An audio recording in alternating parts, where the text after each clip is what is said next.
Aloha and welcome to part 3 of the custom sword. So in this video I'm going to be finishing up the sword. The first couple steps I have are just to drill in the holes in the teeth and then drill in the corresponding holes in the blade. In the last video I had finished gluing in the teeth and sanding the piece to 320. Which means I really don't have much sanding left to do on this, or at least on the body of the blade. The only sanding I'll have to do is once I drill the holes, it leaves a little bit of marking, and so I'll go back and hand sand with 320. But other than that, the blade is mostly finished. Obviously, I do need to lash it, but that's going to be further along in the video. You'll notice that I do a marking and then I hammer a nail into that marking. That just gets me a starter hole and makes it easier to drill those holes without the drill bit walking. Especially when you have this contoured edge, it's easy for it to walk. And so that just makes it a little bit easier and I don't have to worry about that as a problem. But since I've already sanded the whole piece down to 320, all I had to do was hand sand and touch up the section where I drilled, and then I can go ahead and oil the piece. Man, is the koa wood on this blade absolutely gorgeous. It's like a micro curl. So there's a lot of different types of curl that you see with different woods, even with koa wood. The curl on this piece, rather than like thick bands that go all the way across, it's like all of these smaller segments. And man, it looks awesome. I just absolutely love the way that it looks. It looks absolutely beautiful. So I'm super excited to, once I get this piece oiled up, as well as the handguard there, I can start working on the handle.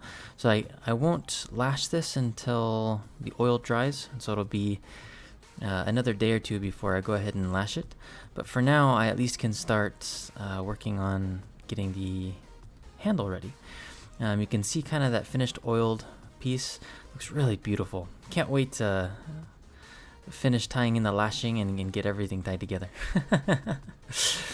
So now I'm going to go ahead and let this sit. Let the oil stay. I usually let it sit for about 24 hours and then I'll come back and start working on the handle.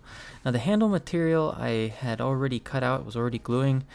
That was in a previous video. I already have the inside section hollowed out, and so the only thing I have left to do on the handle is I need to draw my design layout, cut that out, and then start shaping it. You'll notice though that the cutout is super wide. I was a little bit worried at first. I left it wide on purpose because I wanted to be careful as I worked the wood down that I didn't cut it past the hollow internal section. That being said, it was still way too wide, and so I was kind of worried that it wasn't going to be comfortable. And so I spent a lot of time shaping on the piece and just slowly bringing the wood down. So even though I'm using the angle grinder, I'm not applying very much pressure. I'm just slowly taking away a little bit at a time, trying to be careful. And then towards the end of the handle, you can kind of see it's almost like a diamond shape. Normally when I have those strong angles, I like to make those really clean and crisp with like a chisel. I'm not going to be doing that with this one. I'm actually going to have the handle curve up to that edge, so it's a really smooth connection. That way when you're holding it, it doesn't have any hot spots. It doesn't dig into your skin at all. It just feels nice and natural. And so that's why I'm not actually going to be using my chisels to clean that up. I'm just going to be using the sander to make sure that those edges kind of match on both sides and come in line. But the whole thing is going to be nice and smooth and contoured so that it feels better in the hands. And because it's like an oval shape, it still's pretty solid. As in, it's smooth, but because of the shape of the handle, it's really easy to hold on to, and you can index with it really well. Weight-wise, it's starting to feel great. The balance point on it is maybe 6 inches up from the center of the handle. So now I'm just drilling in the peg. So part of the reason why I made the center section fit so tightly with the tang and the handle is I decided that I wasn't going to be gluing everything together. It's going to be just held together with a single 1/4 inch wooden peg, similar to like a katana, how it would be held together with a wooden peg. Now they would use a bamboo peg. I don't have bamboo, but it's the same concept. I did decide at the end that I was going to be putting in an inlay, or I guess these aren't an inlay, it's an inset. It won't be smooth. The reason why I decided to put in an inset is just because there was so much space on that diamond section at the bottom. I felt like it needed a little bit more, and the added color from the abalone will make a nice contrast to the rest of the piece. So I am trying to be very careful with the inset here, just so the edges around it are very tight fitting to the actual pearl inset itself. And so just taking my time, going back and forth, and then once I get it to a pretty good feel or fit, I'll put some super glue inside of the carved out section and then hammer that in and get it finally set into place. So it's wedged into place, plus with the super glue, it's definitely not going to be popping out. It'd be almost impossible to take that out without damaging the pearl. And I'm going to do that on both sides. What I'm using to cut it out is I'm just using my Dremel, and then I have like a router bit for the Dremel. And so I just have to hold it very carefully. If I had a CNC, that'd probably make this a lot easier, but I do not, so I just do it by hand. But same process on the other side. I just want to make sure that both of the insets kind of match as to their position, so that when you're looking at the piece from the side, everything kind of has a nice, good feel. And then I'm going to go ahead and sand that down and get it ready for the oiling. Now I've got this piece mostly already sanded to 320, so I just had to do some final touch-up sanding around the inset.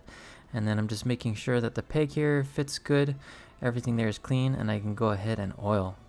Now one thing I didn't show is I actually burned both sides of the peg, so the edges of the peg are black from being burned. And I did that for a couple of reasons. One, because I thought that would look better, and two, so that when I oil it, the ends don't expand as much because of the burnt wood, so that way the peg can still come out if I needed to pull it out. Now this piece was kind of interesting. One side of it had an absolutely beautiful curl, and the other side was more of a simplistic look, and you can kind of see that here. So that's the side that has just a gorgeous curl on it, and then the other side is kind of plain. It's kind of interesting because it's all from the same piece of koa, how different the different woods can look even from one side to the next.